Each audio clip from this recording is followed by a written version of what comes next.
أعوذ بالله من الشيطان الرجيم بسم الله الرحمن الرحيم وسارعوا إلى مغفرة من ربكم وجنة عرضها السماوات والأرض أعدت للمتقين الذين ينفقون في السراء والضراء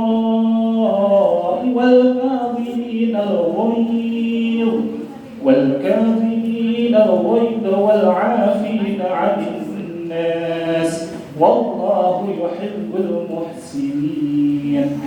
Jadi ada 4 golongan yang akan mendapatkan buah dari insyaallah surga. Yang surganya ini seluas langit dan bumi. Bagi siapa saja 4 golongan ini. Golongan yang pertama, ini disampaikan dalam firman Allah, wasari'u ila maghfiratin min rabbikum. Bersegeralah ya. Ini orang-orang yang bersegera. Bersegera untuk apa? Agil cepat. Untuk apa? Maghfiratin min rabbikum. Segera untuk mohon ampun kepada Tuhanmu. Kita bersegera mohon ampun kepada Allah ini yang senantiasa menghadirkan kita menuju surga. Tapi mohon ampunnya seperti apa? Kita tentu ingat ya, Bapak, Ibu, mudah-mudahan sholihah yang dimuliakan oleh Allah. Yang namanya mohon ampun artinya ada sesuatu yang tidak tepat. Dan sesuatu yang tidak tepat itu ada 2 hal. Yang pertama berkaitan langsung dengan hubungan Allah. Yang kedua berhubungan dengan hablum minan nas. Kalau mohon ampun berkaitan dengan Allah, itu cukup dengan apa? Sholat taubat, dengan ibadah Ramadan dimaksimalkan, puasa Ramadan, dengan sholat kita, dengan umroh kita, dengan haji kita, dengan istighfar kita. Ini menggugurkan dosa-dosa kita yang hubungannya dengan Allah secara vertikalnya. Tapi ada cara juga yang kedua, karena itu tadi belum tentu beres. Mohon ampun yang segera seperti apa? Kita senantiasa menghadirkan ridhonya orang-orang di sekitar kita. Jadi kita meminta maaf, kita bersilaturahmi, itu sejatinya juga kita bersegera untuk meminta ampunan kepada Allah. Karena Allah tidak akan mengampuni dosa seorang hamba yang mana ketika kita menzalimi orang lain tersebut belum meridhoi kita. Makanya nanti masih ada yaumul hisab, yaumil mizan, hari penimbangan. Didatangkan orang-orang siapa saja yang masih belum ridho dengan kita. Maka dengan kita senantiasa ini termasuk halal bihalal, termasuk bersilaturahmi, memperkuat lagi ukhuwah kita. Ini juga sejatinya tanpa kita sadari, ini kita bersilaturahmi, bersegera mohon ampun kepada Allah. Maka Allah janjikan wa jannatin 'arduhas samawati wal ardh. Dan mendapatkan surga kalau arduha itu sejatinya bukan hanya ya, luas, karena luas itu sejatinya wasi'un ya. Tapi arduha itu lebar, melebihi hanya luasnya saja, tapi juga lebarnya luar biasa. Allah hadiahkan surga yang sangat luar biasa. Dan salah satunya di sini adalah disebutkan pula termasuk aidatul muttaqin. Jadi orang-orang yang bertakwa. Jadi dengan kita menjalankan satu golongan ini saja sudah luar biasa. Bersegera mohon ampun kepada Allah ini fadilahnya luar biasa. Karena disebutkan pula sebagai muttaqin ini, predikat muttaqin ini sejatinya menghadirkan pula berbagai bentuk pertolongan dari Allah.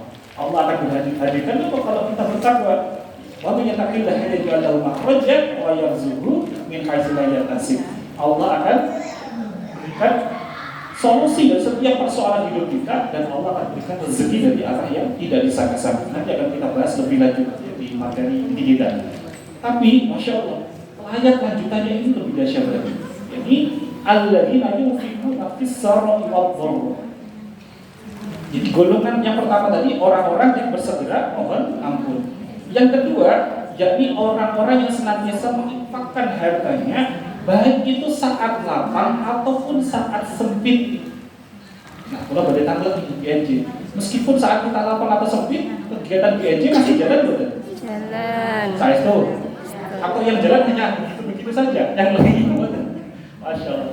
Ini termasuk yang saya sebutkan. Kenapa? Ya, Masya Allah, gerakan GNJ ini sangat luar biasa. Meskipun kondisi kita lapang ataupun sempit, kita tetap senantiasa berjuang di sini, menginfakkan harta kita, menafkahkan harta kita di jalan Allah. Ini termasuk bagian dari yang akan dihadiahkan oleh Allah, surga yang tadi wajannatin arduhas samawati wal ardh. Surga yang sangat luas sekali, yang sangat lebar sekali. Ini golongan yang kedua. Golongan yang ketiga siapa? Kalau golongan yang kedua tadi kita sudah termasuk, alhamdulillah. Ya, golongan yang pertama alhamdulillah puasa Ramadan itu kita memperbaiki hablum minallah. Nah, sekarang saat ini kita silaturahmi, kita memperbaiki hablum minallah kita. Alhamdulillah, golongan 1 dan golongan 2. Siapa golongan yang ketiga? Golongan yang ketiga adalah wal kadhiminal ghaidh. Wal kadhiminal ghaidh itu ya, orang-orang yang bisa menahan amarah. Lagi itu pendampil, ya, Bapak Ibu. Orang-orang yang bisa menahan amarah. Ini tidak mudah sekali. Padahal fadilahnya, keutamaannya, pahalanya dahsyat sekali. Orang-orang yang nggak bisa menahan amarah, niku laksana sifatnya itu mendekati, ya, dikiaskan oleh para salafus saleh itu seperti ular. Ular itu sifatnya seperti apa? Ular itu memiliki saraf sensor bahwa dia itu punya naluri. Apapun yang ada di dekatnya, kalau itu merasa itu membahayakan, kalau dia kesenggol dia apa kan? Langsung digigit, dililit, dimakan. Gitu oke. Jadi kalau ada orang yang nggak nyaman dengan kita, langsung kita gigit, lilit, kita makan. Betul-betul. Kalau kita itu ada orang mendolimi kita mudah tersinggung, langsung kita balas balik, betul-betul. Nah, ternyata kita mendekati sifatnya ular. Dan orang yang nggak bisa menahan amarah ini pasti dalam ujungnya akan menjumpai sebuah penyesalan. Karena nalurinya seperti ular tadi, ketemu dikit-dikit kan mau gigit, lilit, ya, makan.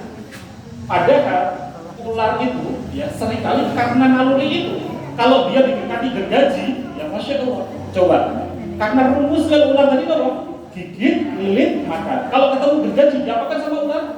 Gigit, lilit, nggak jadi makan. Ya kan? Ya, gergaji kalau semakin dilihat semakin apa ular? Masya Allah. Pun sama dengan kita. Kalau kita itu ada seseorang yang mungkin masya Allah luar biasa sekali, ya. Kalau kita berjumpa itu senantiasa istighfar, walaupun istighfarnya belum sungguh-sungguh secara hakikat istighfar. Istighfar itu kan astagfirullahaladzim itu buat kita. Tapi kalau kita melihat orang yang sudah luar biasa, gedeknya luar biasa, kita kadang istighfarnya no, astagfirullahaladzim. Istighfarnya kepada orang lain. Contohnya ya, kalau kita punya anak-anak sudah kita ingetin, nah jangan lari-lari. Ya ternyata anaknya lari-lari yang 14 kita bilangnya apa? Astagfirullah. Astagfirullahnya kita mau, ya Allah saya salah atau anak yang salah? Kalau kita masih anak yang salah itu belum istighfar sendiri. Kita menyalahkan orang lain, padahal artinya istighfar adalah saya salah, ampuni saya ya Allah. Saya siap belajar. Ini seringkali kita jumpai kenyataan di sini. Nah pun sama, kalau kita punya persoalan dengan orang lain, yuk yang pertama tahan dulu amarah kita. Jangan sampai kita seperti ular tadi. Karena kalau kita nggak tepat, ternyata belum tentu orang yang ya masya Allah dihadirkan oleh Allah untuk menguji kita itu sejatinya adalah ladang pahala buat kita. Tapi justru kita nggak terima dengan keberadaan itu, sama halnya kita nggak terima dengan yang menghantarkannya. Karena dalam Quran surah Al-An'am ayat 59 disebutkan tidak ada sehelai daun yang jatuh kecuali seizin Allah. Maka datangnya orang-orang yang mendolimi kita itu seizin Allah atau buatan kita? Kalau Allah gak izinkan, gak mungkin kena kepada kita. Tapi mengapa hadir kepada kita? Itu sejatinya menghantarkan siapa? Allah. Seizin siapa? Allah. Nah, seizin Allah. Kok kita gak terima dengan itu? Artinya kita gak terima dengan yang mengirimkannya. Berani buatan kita. Maka harusnya kok kita tahan dulu amarah kita. Ini pula dicontohkan oleh salah satu sahabat yang sangat luar biasa diberi gelar Karamallahu wajhah. Beliau adalah sahabat Ali bin Abi Thalib. Ketika beliau itu, ya ada satu riwayat sangat masyhur, ketika beliau itu sedang berperang, ya, Bapak Ibu, ketika sedang asik-asiknya berperang, sudah menang nih dengan panglima perang lawannya, tapi ketika pedang itu mau dihunuskan, ya, tiba-tiba yang mau dihunus pedang itu meludahinya. Maka apa yang dilakukan oleh Ali bin Abi Thalib? Gak jadi, langsung berhenti. Langsung ditanya kepada tadi, ya, yang mau mengapa kamu tidak jadi membunuhku? Apa jawabnya sahabat Ali bin Abi Thalib? Tidak. Kalau aku tadi langsung membunuhmu, sejatinya aku membunuhmu karena amarahmu.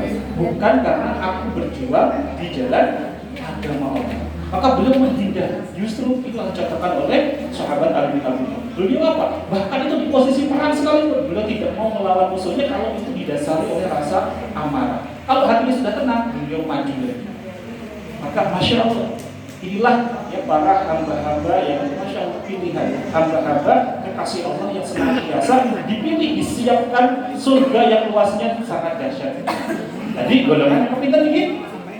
Golongannya kepintar? 3. Oh, masya Allah. Habis ini saking fokusnya, saking khusyuknya ya, sampai tidak masuk ya. Masuk telinga kanan, keluar telinga Kiri. mending nih, ini masuk telinga kanan, keluar telinga kanan. Mendal. Sampai tidak tahu ya. Wonten pinten mau Bapak Ibu? 4. Ada yang sebagian yang 4, ada yang sebagian yang mawon. Ini saking hafalnya nih kata saya. Sampai apa? Pakai bahasa hati, sampai pakai ya bahasa goib ya. Astagfirullahaladzim. Ya mohon izin, agar kita semakin maksimal ya mohon izin kita tes dulu kekhusyuan kita agar nanti kita dapatkan fadilah kalau kita keluar dari majelis ilmu ini kita tahu nanti apa bekal yang akan kita bawa. Ya, kita tes dulu kekhusyuan kita. Sudah siap benar-benar menerima ilmu Allah atau belum? Siap? Siap. Coba ya. Kalau saya nanti bilang 1, bilang kita? 1. Pegang pundak samping kanannya, ucapkan salam. Salam terbaik, salamnya para malaikat kepada para penduduk surga. Ya. Coba ya. 1. Assalamualaikum. Masya Allah. Maju. Ini ketawis, Bapak Ibu. Bapak Ibu, efek sarapan ya.